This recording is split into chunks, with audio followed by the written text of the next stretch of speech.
An investigation by the New York Times has revealed that undercover narcotics officers from the New York Police Department have been using buy and bust sting operations targeting addicts on the streets instead of the drug dealers who supply them. Well, this is a far cry from New York's recent efforts to keep non-violent offenders out of the criminal justice system, and especially those who suffer from mental illnesses. Well, over the course of this investigation, undercover officers were found to have given cash, small amounts of cash, $20 even, to buy crack, heroin from dealers.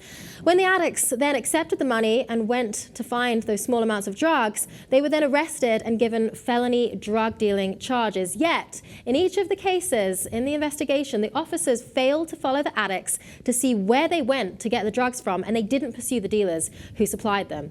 Well, it seems that this is really a step backwards in what's been trying to happen in this country, New York in particular, in terms of progression and getting smarter about not targeting addicts who are suffering, especially those on mental illness, and trying to also help things like prison overcrowding and to just reform our justice system by targeting the dealers rather than the addicts. It seems perhaps like just a way that New York, the police perhaps might just be trying to boost their arrests. I want to read you one quote from one of those who was in court on one of these charges. They called him Reginald J. He's from Harlan. Here's what he had to say. He said, "For him to put the money in my hands as an addict, let me tell you what happens. I like to think I could resist it, but I'm way beyond that. My experience has shown me that 1,000 times out of 1,000 times, I will be defeated." Well, it was just 2014 when Mayor Bill de Blasio, along with Manhattan District Attorney Cyrus Vance, they together put a plan. They put $130 million in order to reduce unnecessary arrests and incarcerations, to make the system fairer. They were trying to reduce prison overcrowding, to stop non-violent offenders, those with mental illnesses, those with substance abuse issues from being targeted. Now we're seeing officers in this undercover investigation presumably targeting these addicts and also coming out in large numbers. Sometimes these operations involve maybe 9 officers, bigger operations, and they don't even go after the dealers behind them. Yeah, and it's entrapment is what it is. But you're right, and it goes against everything that the Obama administration is talking about as well. Basically the same thing that they were talking about on the state level. So it's extremely sad, and I think everyone knows, and everybody would agree, no matter what side you're on the political spectrum, that we're not going to win the war on drugs catching one drug addict at a time, not even one drug dealer at a time. That's not the way it's going to happen. We need to reform the way that we look at not just the whole war on drugs in general, but like how we treat people who are clearly addicted. They shouldn't be incriminated. We should not be throwing them in jail.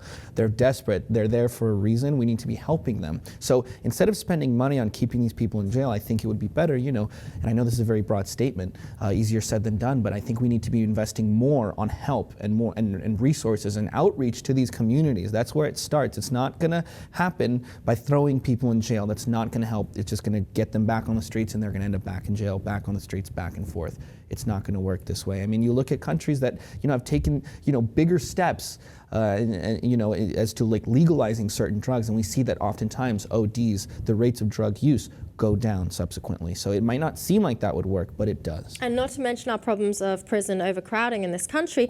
And these buy and bust teams, as I mentioned, these can be like 9 or 10 people involved in the sting. All this effort, all this money, all this time going in to just target a low-level, a lower-level criminal, let's say, an addict on the street, rather than even pursuing them to see where they're picking up the drugs from. Last year, incidentally, the number of arrests in New York dropped by 13%. There was a lot going on last year with Eric Garner, police actually stopping over the protests.